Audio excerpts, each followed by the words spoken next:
Hey guys, it's Bear with the Gimpy Camper. I'm going to show you today how to replace an outdoor shower on your camper. The one that I have was covered in mold and I couldn't get it open, and I had to tear the door off in order to winterize it. There it is. Pretty nasty. I know. I just cut the hose off. It's been sitting like that since about 2 or 3 months ago. I didn't want to be that guy that had a camper that they said couldn't stay because it didn't look good. So here's some pictures of the new product that we're going to put in. You know, it's just 2 water hookups on the back and some screws. It's really not that complicated.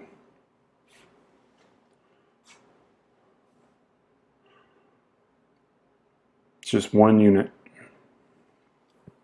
So first thing you do is you remove the old one. You start that by taking all the screws out. Doing some fast forwarding here. You know, there's 2 or 3 screws on each side, so you just take all those out. Then when you get all those out, then you're going to want to take a utility knife and cut the sealant off around the edges. Be very careful when you're cutting around the corner because it's very easy for the knives to slip and you to scratch the siding. I know this from experience about every time. Yes, I did it this time too, even trying to be careful. So after you do that, then you want to get a scrape and just try to get in behind that sealant and push it out.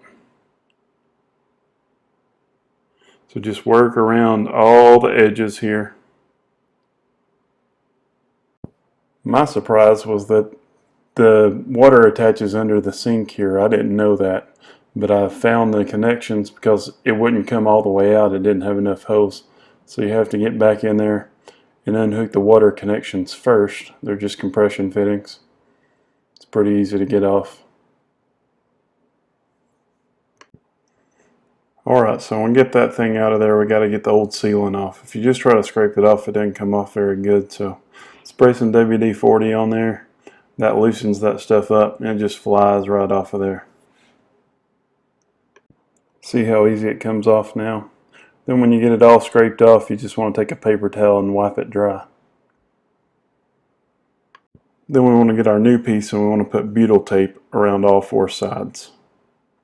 You just put it on there, cut it to length and pull the paper off of the backing. It can be a little finicky. Easy way to cut it that I found is just using the scraper to hold down on there and pull it apart. Then when we get that on there, we want to just push it in with as much pressure as possible. Try to get as good of a seal as we can. I wasn't able to get it as tight as I wanted to, but it did tighten down after I put the screws in. So then you go ahead and put all the screws in.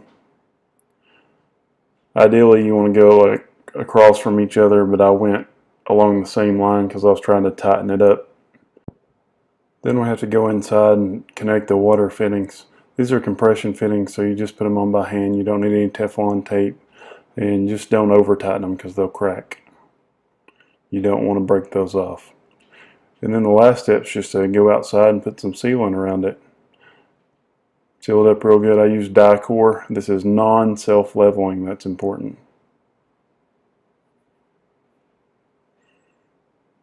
Then she's done. Be sure to like and subscribe.